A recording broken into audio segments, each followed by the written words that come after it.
Your Kansas City Chiefs are 9-2 out front of the AFC West. We are live from Arrowhead with Matt Derrick from ChiefsDigest.com, the man on the ground, on the beat. We're going to get into all the details with this win over a depleted Rams team, but one that they had to have anyway to keep out front of the rest of the AFC tonight on Locked On Chiefs. From the land of the free and the home of the Chiefs, this is the Locked On Chiefs podcast. Welcome back, folks. We're post-game live from Arrowhead with Matt Derrick. We're going to get into the details here. We're brought to you by PrizePicks tonight. It's the easiest way to play daily fantasy sports. With our code Locked On, you get a 100% deposit bonus at PrizePicks.com, so check them out. We're going to get to this because this was a game the team had to have. I think they took a little bit of liberties. They had some injuries. They had some near-injury misses. We're going to talk about all of that and what the fallout is. I'm Ryan Tracy, the founder of Rogue Analytics and Performance Consulting, NFL 33, and RGR Football. I'm Chris Clark. Thank you for listening. We really do appreciate it. That is Matt Derrick. He is from Chiefs Digest. And as always, Matt, we really appreciate you coming on to talk about this game. Kansas City moves to 9-2 on the season. As you said, they're out in front of the AFC West. They're out in front of the AFC overall. And this game was a game that they needed to win. It wasn't pretty. It was ugly, quite honestly. They win 26-10, but they got the W, and that's what's important. Yeah, I think the most generous that I can be would be to call this workmanlike. I mean, it wasn't very explosive. The defense played extremely well. I mean, they got the job done. They were given a couple of tough situations and excelled in both. And no, this was not a Rams offense that should be explosive, and they certainly held them down. It's now even though it's maybe some second and third string quarterbacks, it's the second time in the last 4 weeks that they've given up net 100 yards passing or less and won the game. I mean, there's only one other team, New England Patriots, have also done that this year. It's not very few teams that pull that off. So, hey, they did what they should have done defensively. Offensively, they left some things on the field. You know, certainly in the red zone, they could have punched it in, put this game away. But to the Rams' credit, I mean, they at least tried to pull off their game plan, which was to play keep away, hold the ball as long as they could, try to limit the number of possessions, don't give the Chiefs that many opportunities, and hope that the Chiefs don't take advantage of them when they get them. And they did that. It's just that the Rams never took advantage of anything. So that's why the Chiefs were able to escape fairly comfortably. You hit it on the head, Matt. 8 possessions for the Chiefs. And that was even pushing it at times. There was a couple of big explosives they would like to have back. There was the one that was a near catch by MVS that I think was 30-plus yards. There was a big play from Sky Moore that was a call back. Sky still contributed to the offense quite a bit, which I was very pleased about. My main note in the first quarter is I'm very glad that doesn't seem that he's going to be returning punts any longer. I think Andy confirmed that post-game. You tell me in a second. But my big thing was they went right back to him. Patrick made a point to get him the ball and not let that confidence slip away that he built last week, because I think he's going to be important coming up. Is that how you saw it too, or is there more to it? No, I mean, I think at this point, you've been able to see Sky Moore compartmentalize the special teams part of it and the offensive part of it. They really do seem like two different worlds, because he seems like two different players when he's on the field. Right now, that's a guy that when he's back receiving punts, I don't see any confidence at all. And that kind of muff today was a classic example, I think, of a guy who just doesn't have any confidence. Offensively, I think you're seeing his confidence grow week by week. And yeah, at this point, if you're the Chiefs, I say you just don't take the risk anymore that he, has a chance that struggles on special teams are going to move over to the offensive side. Let him focus on just the one thing. And yeah, I mean, Reed didn't say much. When it was asked if that was the last time that Sky Moore was going to return punts, it was basically we'll see. But I do think that's probably the last time this year. I mean, maybe the Chiefs will give it another go in the offseason, let him get some more experience and try it again. But I'd be very surprised, barring a bunch of injuries, if Sky Moore takes another punch this season.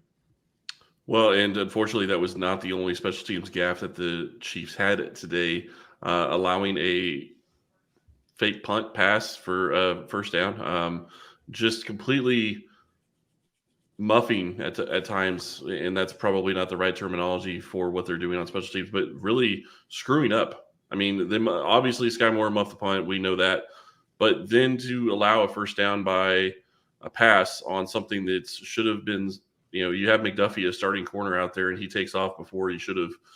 It's an easy pitch and catch, and thankfully it's not going to cost this team because they were playing the Rams, and that was the only way the Rams could actually stay in the game.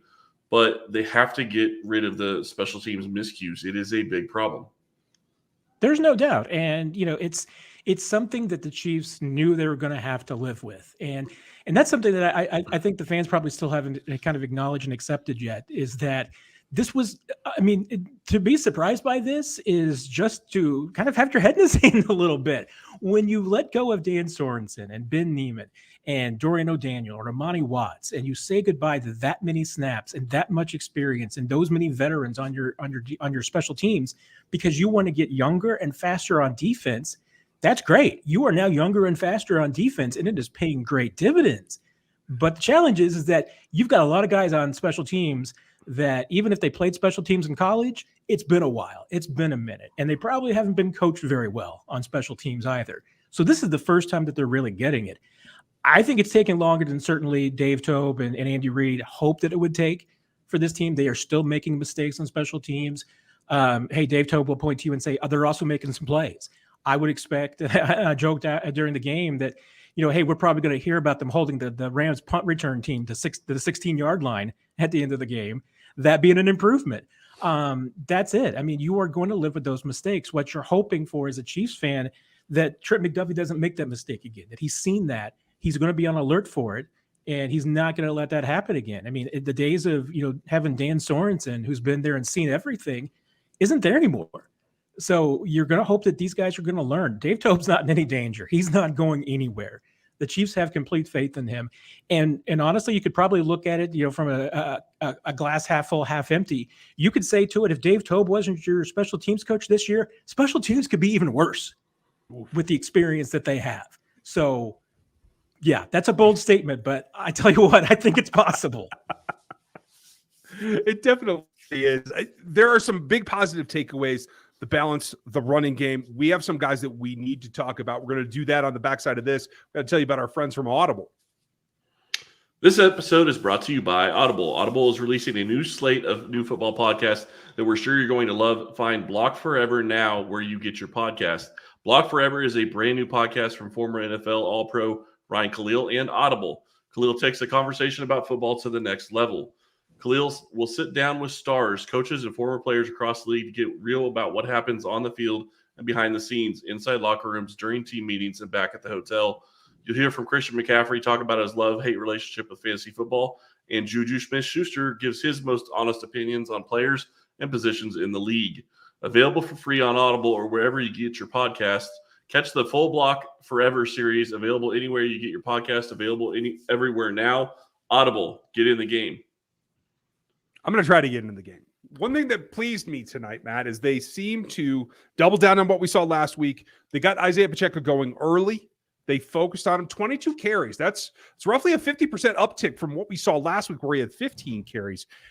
I think this was partly game flow, but do you feel that it paid the dividends that they were looking for in being able to grind out some of this run game? Yeah, I think it did. That was definitely a little bit of a jump. I wasn't sure if they were going to give him that much of a workload. And you're right. Maybe it was just part of the game flow. Maybe they went a little bit more towards Pacheco than they were intending, particularly when he was in the game. Then again, Ronald Jones got some opportunities too. But I thought it was important, some of the situations that they were going to Isaiah Pacheco in. One is, certainly in the red zone. That's something that, he's been using very exclusively. He had the one touchdown run earlier this year, but going back and looking at it, he only had 9 touches inside the red zone going into this game. That's less than one, try per game, 1 attempt per game this season. And today he was the workhorse. He was the guy that they were going to at the goal line and in the red zone. And also they were throwing the ball to him. That angle route for the big catch to him, that's something that we haven't seen them go to yet. We certainly saw them practicing it going back to the training camp, but that wasn't something that we had seen them pull out in the game yet. So I was really intrigued to see that. And that was a well-run route and a great catch by Pacheco. And I know Ryan had to have just been absolutely giddy to see Colin Saunders run on the field for offense. He was not alone. Andy stole from me. I want that playback. I was excited. I saw him on the field. I was like, yeah, that's going to be a lot of fun. And I'm sitting here watching the game with some people, and they're like, he's a receiver that can catch the ball, right? I'm like, yeah, he's out where he is. He can catch the ball. So I don't know what they were going to do. I'm sure we will see that play again at some point. The one thing I will say, obviously, and this is really where what I'm looking at when you talk the offense. Pacheco did play well. Thought he ran the ball well, and he ran the ball hard. Problem is, this Chiefs team beat themselves when it got into the red zone. Obviously, late in the game when they kicked the field goal, okay, you're going to run the ball. But they continuously just beat themselves by having stupid mistakes, and Mahomes having one of the worst mistakes I've seen him make all season. Yeah, and Patrick talked about that after the game, that, he said it was certainly part of he wants to get rid of the one dumb mistake that he makes each game, and that was the one that stood out in this one. He thought that he could get the ball to Kelsey. Then at the last second, he realized he wasn't going to be able to. He tried to pull the ball back, but it was too late in the motion, and he lets the ball go, and it goes right to a defender. So wasn't exactly what he intended. The ball didn't go where he was intending it to go. But once again, it's probably something you live with if Patrick Mahomes is your quarterback, because more often than not, that play is going to go in your favor. Yeah, you'd like for him to be able to get rid of that. There were probably a couple of plays today that weren't his best snaps and best reps. I thought there was a pretty good chance he may have even just gotten into the end zone there at the end instead of trying to throw the ball. Or if he was going to throw it, I think that was to Kelsey in the back corner of the end zone. I think just a little bit of touch on that ball instead of the line drive was what I was expecting. Hey, that play probably goes differently. But, once again, go back to, hey, if Noah Gray's touchdown stands because, Trey Smith is not flagged for being the illegal man downfield, this game might play out completely differently. I mean, if that gets in, the Chiefs may just absolutely roll at that point, and who knows? But you're right. They were not very crisp offensively in the red zone. I still worry and wonder, if it's kind of the perennial problem with this team that, they have built this offense to be explosive, to be fast, to be quick. But are they sacrificing power and strength when they need to be able to run the ball with power and strength? Because you'd like to think that, from 3 yards out, you can just be able to put the ball on the ground if you need to, especially if it's, first and goal from the 3, that kind of a situation. You'd hope you'd be able to just pound the ball in. But they got pretty cute today. It wasn't always just straightforward football. They were trying to get exotic and get a little tricky. And honestly, if they're going to get tricky, I'd rather put the ball in Colin Saunders' hand than that double pass. So maybe it'll work sometime, but I wasn't a fan of that play today. I actually like the double pass just because he puts it on film. And I still want to see, like you were saying, Ryan, I still want to see that Colin Saunders play. The one thing that I think that I really took away from the offense, though, is at times they just did not look locked in. Like, this was not one of their games where they just looked like everybody was on the same page. They were all locked in. They were all going the same direction. And obviously they were missing some players, and that could have played a part of it. Mr. Clark, the show is locked on. That's the term that we use, locked on. That's what we got to remember. But you have a good point. Sir. You both have good points, though. But I do want to take it back to Patrick has this attitude that he maintains that holds himself accountable. Everyone has to be accountable. This isn't a Q&A show, folks. I know there's a ton of folks in the chat. Welcome, and thank you all for being here. A ton of friendly faces. We don't necessarily answer questions here, but Steve Lomu brought up a good point. His attitude combined with what we see from Pacheco. I thought he got hit pretty significantly. He was down for a second on the sideline on that penalty play, but he popped right back up. And that's old school. That's the way I was taught. Don't ever let them see you hurt. Get off the ground. Something that makes them think that they have to work even harder to come get you again. That whole offense looks to be taking on a bit of that attitude, both from Mahomes, obviously from Kelsey, now with the rookie contributing. Is this something that can pick the whole efficiency up, even though they aren't getting those chunk plays, Matt? I think it can, and I do think that the Chiefs have some of that dog mentality in them. I think they can do it. It's just a matter of channeling it and getting it done. And maybe it is one of those things, because I've talked about it before too, is that when you've got the target on your back every single week, it's hard to bring that up every single week. And yeah, this is a game that you could say on paper, it's the defending Super Bowl champs. You should be able to bring it this week. But then again, you're also at home and a 15.5 point favorite on Thanksgiving weekend. That's and they know they're playing that may be the, kind of, and you've got Cincinnati next week. I mean, we probably could have, chalked this up to being a bit of a trap game. Maybe this is a game where you're just not as sharp as you want to be.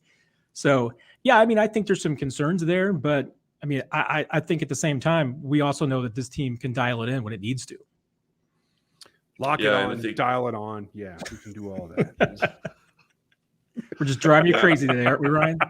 You guys are on fire, though. It's great. Now, the defense, I think, is triggered up, and I think they're ready to go, too. They have a different mentality and different kind of contributions. We're going to talk about them in a second. But now I got to give you a note from our friends over at PrizePicks, because if you had taken what I see as the line was at 305.5 when this game started from PrizePicks. Patrick hit 320. So if you had taken the more on that bet, put a couple other players together, you would have had an entry at PrizePicks. You can get 10 times your money on that entry if you hit them all. There's a lot that goes in. It's not competing against other people. It's just choosing what you think the output's going to be of your favorite players, more or less than what PrizePicks puts the line at. You can play any sport, but we all know you're here for NFL. That's okay. Disc golf is hard to bet on. I admit that.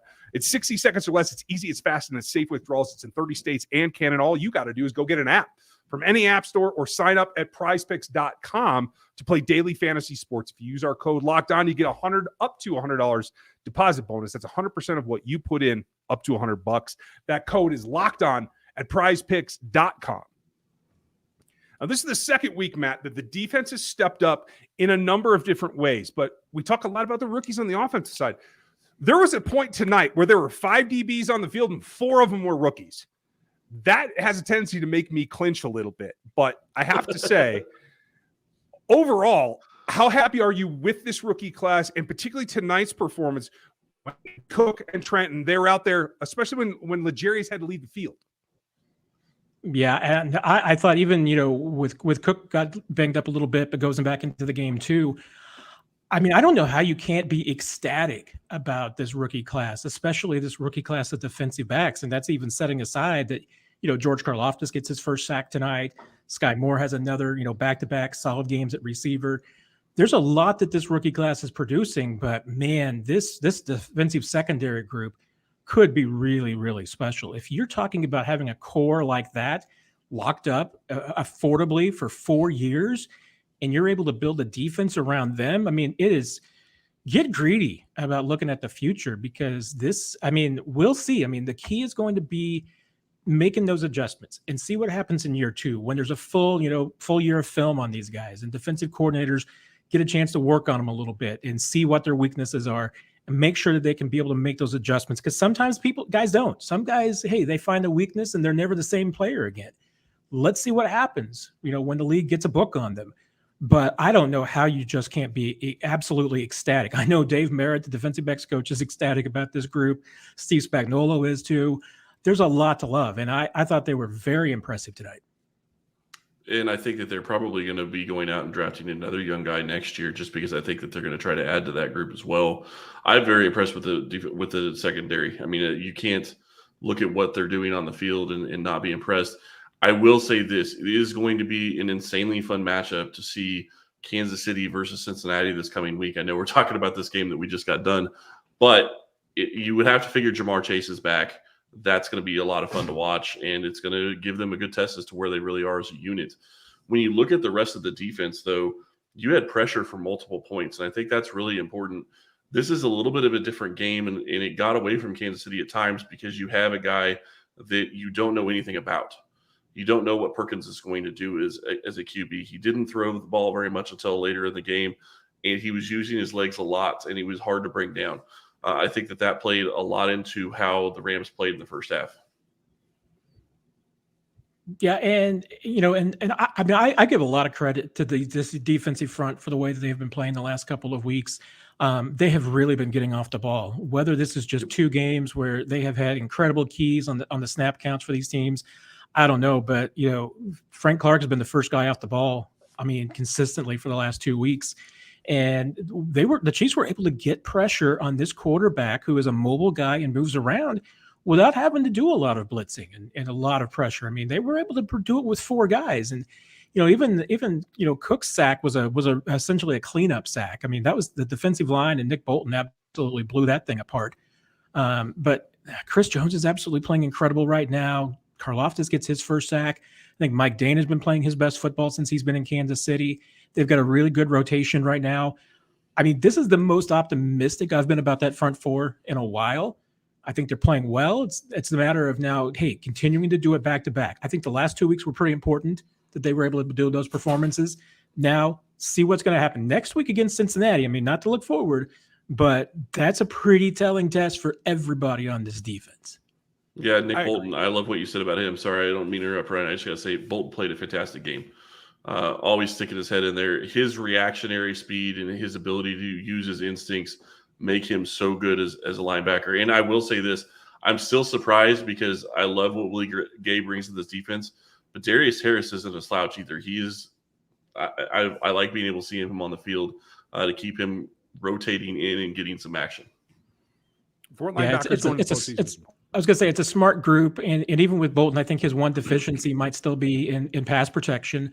But the one thing about him is that even if he gives up a pass, that's pretty much all he gives up. He doesn't give any yards after that pass. Well, he's there for the tip, so who cares? There you go. 2 weeks in a row. Take those picks. Absolutely. There's a reason you do these drills, folks. That's why. We're going to talk about two guys that I think have the same question mark. I'm going to let you go first in a second, Matt, but I'm not going to get to talk about Colin Saunders and that pass that rolled out right and Colin nearly caught him at the sideline. That much man coming at you that fast is scary, and I'm looking for more of it. So with that said, Matt, who gets your game ball? I think, once again, you could go with a lot of guys, but I'm going to go on the defensive side and the guy who makes it all work. And tell you what, Nick Bolton, you look at the box score, he's got ticks all over the place. He was locked on today. 11 total tackles, gets a tackle for a loss, gets the interception. And on top of all that, remember, he's the guy that runs this whole thing. He's year 2, and he runs this whole thing. And he was all over the place. And especially in the second half when they finally kind of clamped down on Perkins with those scrambles, it was Nick Bolton. He was the one spying him and keeping him in check. And they did a lot of, the Chiefs were doing a lot to rotate their linebackers, keep the guys fresh today. Nick Bolton doesn't come off the field. He's out there all the time, and he is becoming absolutely one of the best middle linebackers in the league. It's funny you put it that way because Louis Riddick thinks he's an all-pro. I actually wrote that down tonight about the guy who's going to get my game ball, but let me ask you, Matt. That's one opinion. I'm right on the edge of agreeing with Louis Riddick that he's approaching all-pro. Do you think he's there yet, or what does Nick Bolton have to do to secure that title? I think he's getting there. And what does he need to do? More of what he's doing. It's all about tackles and numbers and making plays. And if he creates turnovers the way he has the last couple of weeks, continues to post double-digit tackles every single week, that's it. Like I said, the only deficiencies I think you could really point to in Nick Bolton's game would be in pass defense right now. But as long as you're not saying, hey, Nick Bolton gave up a touchdown, which nobody does, right? I think if he's not there, he is close. And I'm with Louis Riddick there. Okay. Yeah, I think he's very close. And I think his instincts are putting him right there where he needs to be. So I'm loving seeing that draft pick by Kansas City 2 years ago. Ryan, who's your game ball go to? It's the other guy. And just before I saw Louis Riddick put that up and Nick got that interception, I had just written down a question mark on my notepad. And it is he approaching all pro? I was talking about L'Jarius Sneed. Multiple PPUs, TFL, interception, blitzes like bejesus. He's not the classic corner. He's not a lockdown coverage corner. He's a jack of all trades. And I think that makes him special in a good way, not special in a hybrid negative way, Matt. He gets my game ball, folks. I just want to make that absolutely clear. I don't think that they perform as well without L'Jarius on the backside. But, Matt, in your opinion, how close is L'Jarius? And does that, being that all-around kind of player, is that enough? I think he should be close. I think that he is probably maybe not marked up around the league as much as maybe as marked down. I think that he doesn't get enough credit because, to me, I think he's probably the best run defending cornerback in the NFL right now. And I'm not sure that there's anybody else in his ballpark. And that is huge. That is important. Is he a lockdown island corner? Probably not. There's probably I could certainly give you maybe a half dozen guys that people would rank better, maybe are better around the league than L'Jarius Sneed as just single coverage on an island. But when you're talking about all the things that he does, inside, outside, moving around, he's the reason why these young guys at corner work, because L'Jarius is able to play any position. They're able to plug him in anywhere. And like I said, I think he's just one of the toughest corners out there as a run defender, certainly. Probably, I'd have to put him in the top 3 in the league as far as a blitzing corner too. those reasons, he'd be an all-pro to me, but I get why he doesn't get the recognition around the league, because people don't think that he's an island corner. And I get it. I don't agree with it, but I get it. All right, my game ball is going to be a little bit different, and I'm okay with that. My game ball is going to Harrison Butker, and it's basically just because he did his job. He did exactly what we needed him to do. I was concerned every time he lined up to kick because he usually misses the ones that are under 40, and he had a bunch of them tonight. And while, you don't really want your kicker to be having to kick a lot, obviously that's not what you want from Kansas City's offense. He did what he had to do. He did his job, and he did it well. And when you're struggling on special teams like Kansas City is, it's important to be able to have those wins, even if they're small ones. I thought Harrison Butker played well. He kicked the ball well. And that's where my game ball is going. Probably a couple other guys you could look at as well. But I want to clean a couple of things up really quick before we let you go. Real quick, one thing that came out from Sunday, both Baltimore and Cincinnati lost. That's huge for Kansas City. Both those teams now go to 7-4. Kansas City's now 2 games up from both of those teams. Buffalo and Miami are the only two that are within 1 game. Buffalo would be matching Kansas City if Kansas City loses one more. So something to watch there. Then the other thing I want to clean up really quick, and Matt, just because you were in there, you know what Andy Reid said. What are the injuries coming out of this game, if there were any? Yeah, this looks like a pretty clean game. The only injury that Andy Reid mentioned was the late injury to Deion Bush. He got injured on that final kickoff return for the Rams, was holding his elbow when he was coming out, but Reid says it looks like he's going to be okay. Willie Gay and L'Jarius Sneed collided on that one play, or like Brian Cook collided on that one play. They both re-entered the game. I was scared to death on that L'Jarius Sneed bang up because I thought when he went out for the concussion evaluation, because I didn't think he was coming back in the game. He did, obviously made some big plays afterwards. So as far as injuries coming out of this game, Chiefs are in pretty good shape. We'll see. Joe Thuney should be a day-to-day situation. I would think that there's a pretty good chance that he's back for Cincinnati next week. Probably the same with Chris Lamond. We will see. Juan Thornhill, that might be a little bit longer. We'll wait and see on that one. He's probably the one to worry about the most. Kadarius Toney's probably in that category too. That is a re-aggravation of that hamstring that he had in New York. So they're certainly going to be cautious with it. But hey, if he improves this week, I wouldn't be surprised if he played. And really quick, I apologize. Cincinnati did win. It was the Titans that lost. They were 7-3. So important for the Titans to take that loss. Thank you for that injury update. I was really curious about Thuney and Thornhill because I thought that both of those could play. Toney being out, that's going to be a question mark going forward. What did you guys think? The last question I have for both of you. What did you think about how they used Juju in this game? Do you think it was a pitch count thing that they were just wanting him to get back in the flow of the game, getting ready for Cincinnati? I mean, Juju told us in the locker room that he wasn't on a pitch count. Andy Reid kind of said, we wanted to be, a little selective about what they did. I think they definitely were trying to limit his usage and rotate him in and out. I haven't seen his exact snap count yet. I'm guessing it's a little bit below normal. They seem to certainly want him in specific situations. Hey, if he's back, that's a great sign. I mean, and certainly after he took a couple of hits today that I think will definitely give him and the Chiefs some comfort that, he is all the way back from that concussion and ready to go. I didn't see any diminished performance. I mean, I thought he was pretty good tonight, and that throw that he had along the sideline from Mahomes, that was a pretty good catch and throw. So beautiful. I think he's back. Hard to defend that. No, it's impossible nearly. So, hey, lot to come tomorrow. We're going to have stuff for you all week. Make sure you check out Locked On Sports Today. That's the top stories from every sport around. They're part of the Locked On Podcast Network. You can get it wherever you get podcasts. Thank you for being with us tonight, live from Arrowhead Postgame. If you're hearing this on audio, you're on a bit of delay because we do this live on YouTube and then you get the audio as an upload. You can check us out next postgame because we will continue to do this. Thanks for all of your time. Matt, I know it's late. Thank you for sticking around and helping us out. Always a pleasure. Take care, everybody. Chris, thank you for helping me and keeping me straight because Lord knows at this time of night, you never know what I'm going to say. So everyone, have a great Victory Monday. We'll be back with you tomorrow. Have a good one, and we'll talk to you then.